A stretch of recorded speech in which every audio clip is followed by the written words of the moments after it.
Demon Emperor Chapter 576 hanggang 577. Nagpapatuloy. Ano? Makakabalik na kami sa loob ng sektor? Totoo ba yan? Oo, totoo yun. Kailan pa ba ako nagsinungaling sa inyo? Matagal na akong nakikimarites sa mga tabi-tabi. Tungkol sa inyo. Trending ngayon sa social media ang mga nagawa niyong maganda sa opisina ng trabahador. Ang mga matatanda at mga venerables ay patatawarin na kayo sa inyong mga nagawang kasalanan. Kaya naman si Humier na single mom, sinaktan niya ang mga bata para magalit kayo sa kanya at makagawa ng hindi maganda para hindi matuloy ang paglaya niyo. Pasekretong ginagawa nila yan para hindi malaman ang totoong pakay nila. Yun pala ang totoong dahilan ng lahat ng nangyari. Kung ganon, kung makakabalik kami sa loob ng sekto, magkakaroon kami ng maraming pagkakataon para makaganti. Ang dalawa kapalit ng isa, hindi na mahalaga yun.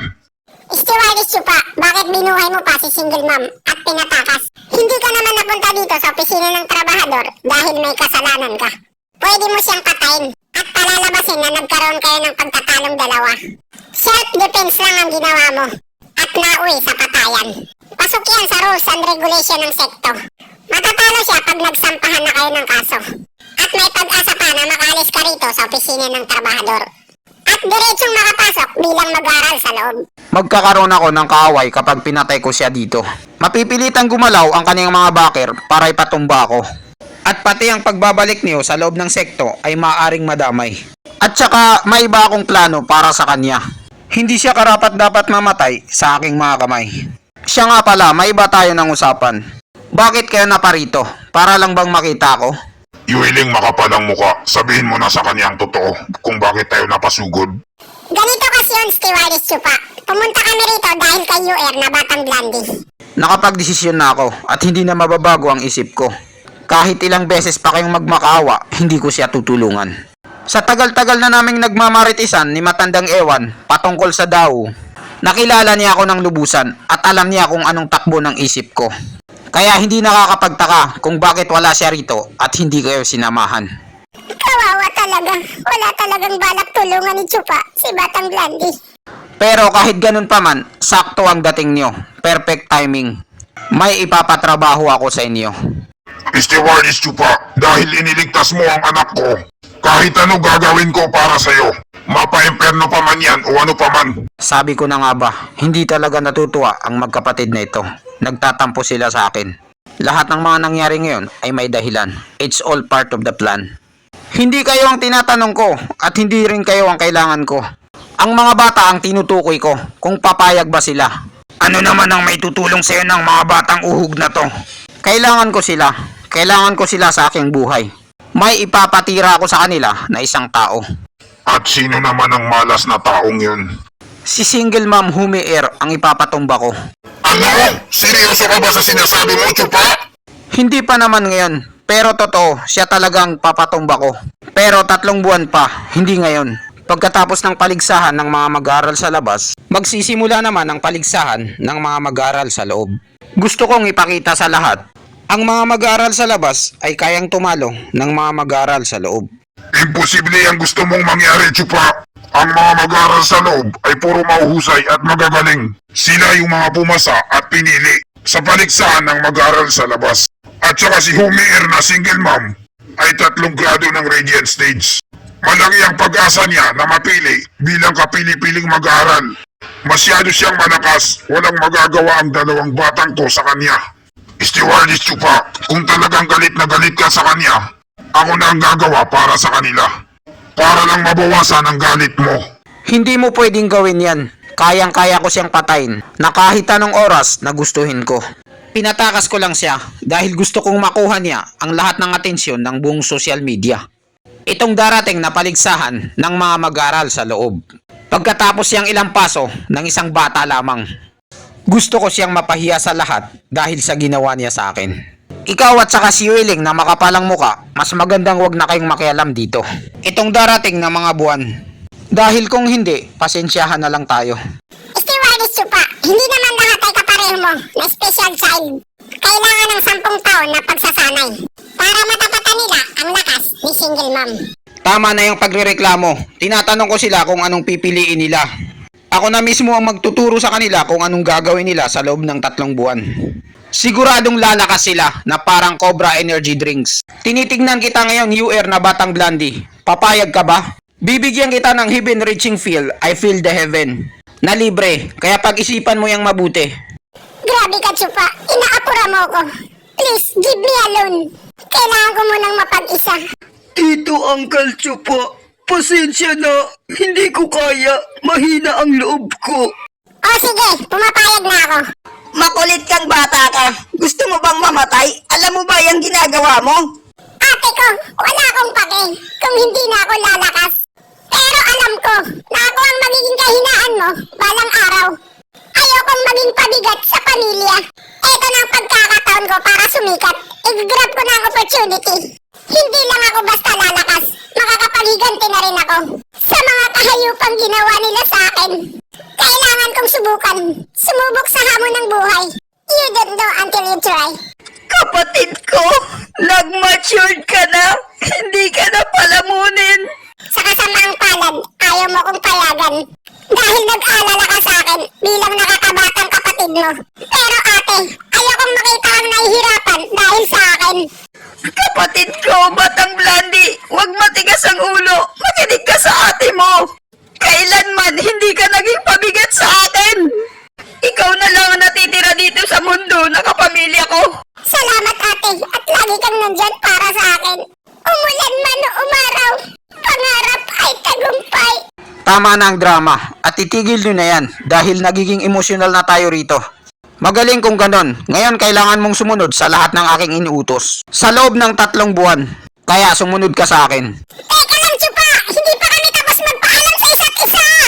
Lahat kayo sa loob ng 3 buwan. Ipapakita ko sa inyo ang bagong Blandy.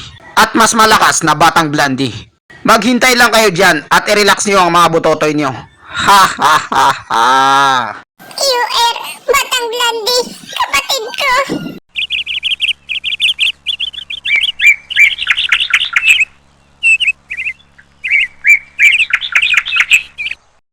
Ikalawang matandang kuya. Nangihina ako. Hindi ko na kayang tumayo. Ubos na ang lakas ko. Mayor, single mom, anong nangyari sa'yo? Bakit nanghihina ka at wala ka ng lakas? Pinagtulungan ka ba ni Kuilang na may itim na kalbo? At Iwiling na makapalang muka? Habang inaatake mo si Chupa? Hindi sila nakialam sa laban naming dalawa.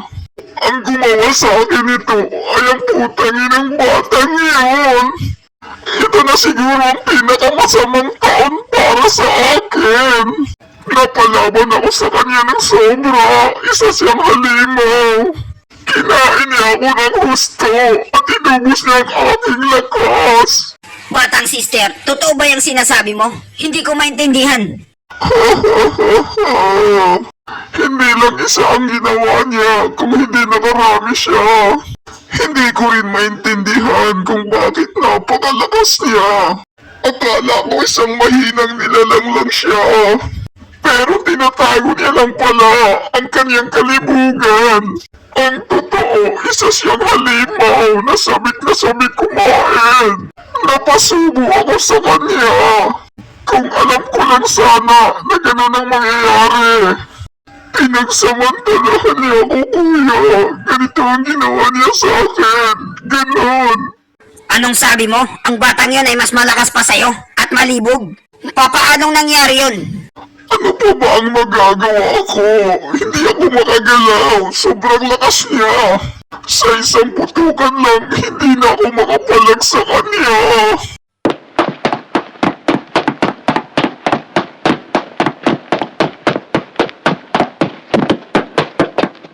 Kung ganon, sa taglay na lakas ni Chupa, maraming pwedeng mangyari na pagbabago. Kaya pala siya dinala rito ng pinuno ng sekto. Dahil yun pala ang rason.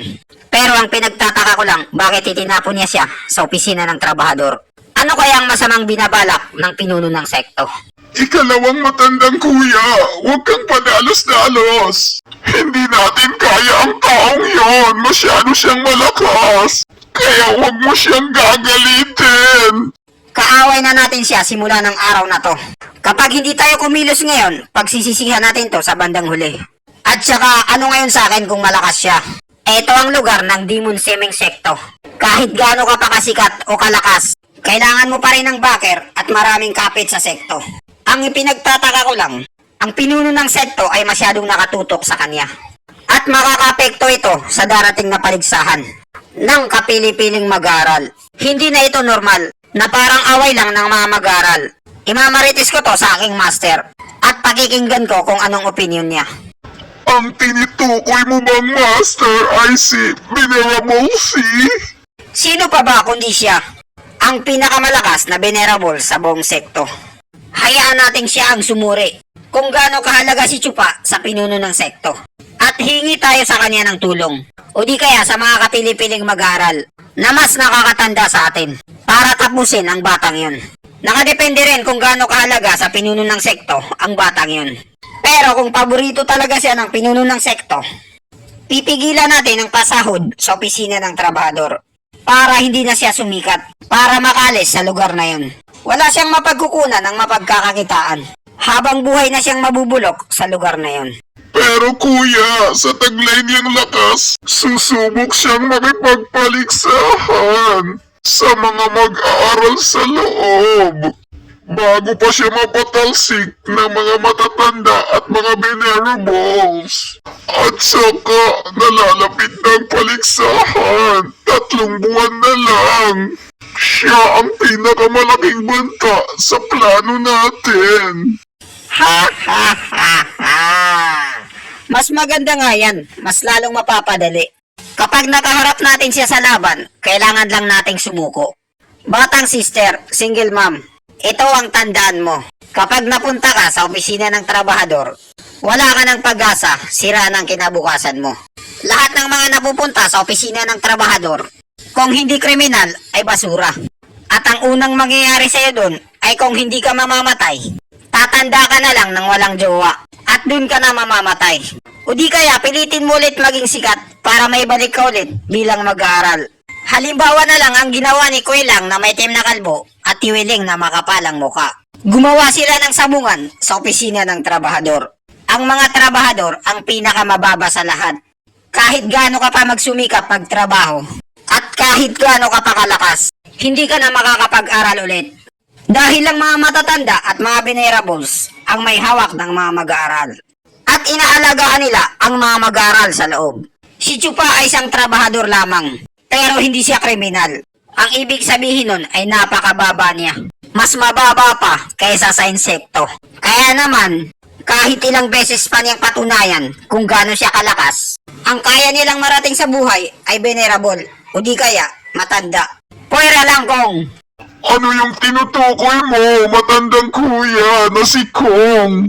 Ano kaya, ichichismis ko kay single mom o hindi na lang? Nakakabatang sister, single mom Mier. Huwag mo na lang alamin dahil imposibleng mangyari yon. Pero kung kaya niyang baliktarin ang langit at lupa, sa kanya lang makukuha ang simpatsya at respekto ng buong sekto. At yun lang ang paraan para siya ay maging isang kapili-piling mag-aaral. Kung hindi niya kayang patunayan yon, ang batas ng sekto ay hindi pwedeng lagpasan.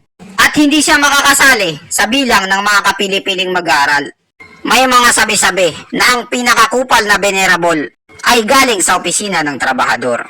Hindi siya mapigilan, ang lakas niya ay nag-uumapaw. Siya ang naging pinakamalakas sa buong sekto. Pero kahit ganun pa man, naging isa lamang siyang venerable. At hindi pinalad na maging pinuno ng sekto. At yan ay nakasaad sa sekto natin na batas na hindi pwedeng palitan habang buhay. Kung ganon, ang ibig mong sabihin ay si Chupa at tayo ay hinding-hindi magkikitang muli. Tama ka, single mom. Yan nga ang mangyayari. Tinatawag nilang pinagtagpo pero hindi tinadhana. Pero nag-aalala ako kung bakit siya dinala dito ng pinuno ng sekto. Baka naman hindi dahil sa mga mag-aaral, kundi dahil sa mga matatanda. Kapag hindi inayos ng mga matatanda ang kanilang problema, may pagbabagong mangyayari sa loob ng sekto. Tama ka sa sinabi mo, ikalawang matandang kuya.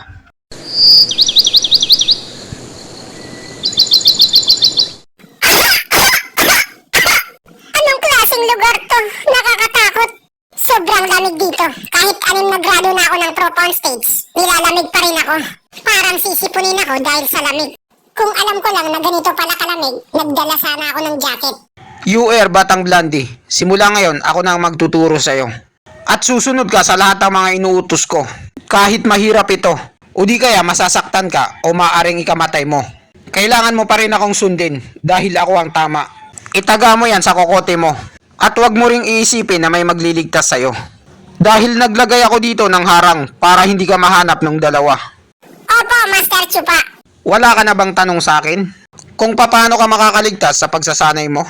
Wala na akong itatanong. Dahil alam ko na isa kang mahusay na doktor. Kagaya ni Jose Rizal. At albularyo pa. Kaya mong gamutin ang mga nasirang parte ng katawan ko. At gumaling na ako ulit. Sapat na yun sa akin. Wala rin akong pakialam sa kahit ano pa man. Magpakailanman. Magaling kung ganun. Yan ang gusto ko sa'yo, Batang Blandy. Palaban. Lugar na malamig. Pintuan ng langit. Galit na mga espiritu. Pumunta kayo sa akin at magtipon-tipon. Mga nangangagat na hangin. Kagatin niyo ang katawan ko. Rest and peace, sumalangit. Wasakin mo ang mundong ito. Sa wakas, unti-unti na siyang nabubuo. Bumukas ka, Udama Rasengan! Grabe si Chupa. Napakalakas ng chakra niya. Nang parang sa QB. Oh, ano ito? Ito ay... Ito ay 7 gradong ari na ginawa ko.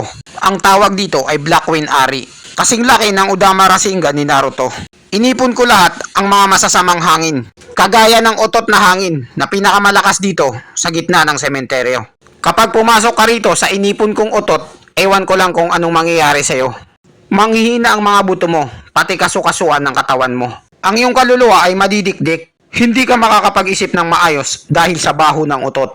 At pipilitin mong hanapin ang pintuang papalabas. Kung gusto mong magpakamatay, pwede mo tong subukan. At dito nagtatapos ang chapter 576 hanggang 577. Maraming salamat po sa panunood nyo. Mag-subscribe para laging updated sa buhay ni Chupa.